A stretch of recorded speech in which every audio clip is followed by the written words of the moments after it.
شادی ہوئی اور پڑھائی کی وجہ سے حمل روکنا جائز ہے, کوئی گناہ نہیں ہے اس میں, لیکن پسندیدہ نہیں ہے. ٹھیک ہے. کیونکہ آپ ایک فائدے کو دیکھ رہے ہیں ابھی, ایجوکیشن کو, جبکہ شریعت دور تک دیکھتی ہے, اجتماعی مفاد بھی دیکھتی ہے اور آپ کے بھی.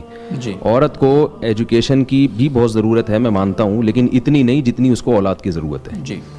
اگر لیٹ اولاد ہوگی تو اس میں دو نقصان ہیں.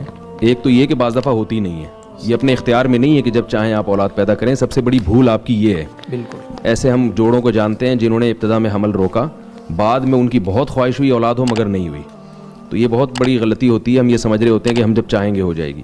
دوسرا یہ ہے کہ اولاد دیر سے ہوگی تو پھر عورت کے لیے ان کو پالنا مشکل ہوگا. آپ کے لیے بہتر ہے کہ آپ کی اولاد جوانی میں ہی جوان ہو جائے. اور تیسری بات یہ کہ حمل یا پریگنینسی تعلیم میں رکاوٹ نہیں ہے. میرے پاس یورپ امریکہ سے بھی لوگ آتے ہیں اور میں تو حالات پوچھتا رہتا ہوں. کہتے ہیں وہاں یونیورسٹیوں میں پریگننٹ عورتیں پڑھتی ہیں, لڑکیاں پڑھتی ہیں, پریگنینسی کو کوئی بیماری نہیں سمجھا جاتا. تو پریگنینسی کے ساتھ سب کچھ ہو سکتا ہے, وہ تعلیم حاصل کر سکتی ہیں. ہاں وقتی طور پر چند دنوں کے لیے طبیعت خراب ہوتی ہے تو وہ تو ویسے ہی نارمل آدمی کی ہو جاتی ہے. اور عجیب بات یہ ہے کہ میڈیکل سائنس ہی کہتی ہے کہ پریگنینسی کے دوران عورت بہت ساری بیماریوں سے یعنی بچ جاتی ہے. پریگنینسی میں تو کچھ پریشانیاں ہوتی ہیں, لیکن اگر وہ یہ سمجھتی ہیں کہ پریگنینسی نہیں ہوگی تو ہماری پورے 9 مہینے تک صحت اچھی رہے گی, ایسا نہیں ہے. وہ پھر دوسری چیزیں آنا شروع ہو جاتی ہیں.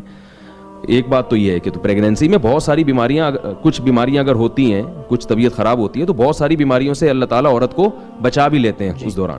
تو یہ تصور بھی غلط ہے کہ پریگننٹ عورت کچھ نہیں کر سکتی ہے. سب کچھ کر سکتی ہے, وہ پڑھ بھی سکتی ہے, تعلیم بھی جاری رکھ سکتی ہے.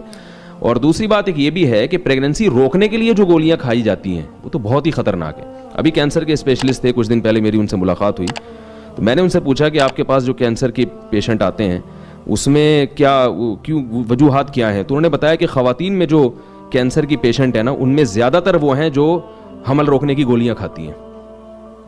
حمل روکنے کی گولیاں جو خواتین کھا رہی ہیں ان میں بریسٹ کینسر کا بھی ریشو زیادہ ہے اور ویسے بھی کینسر کا ریشو زیادہ ہے.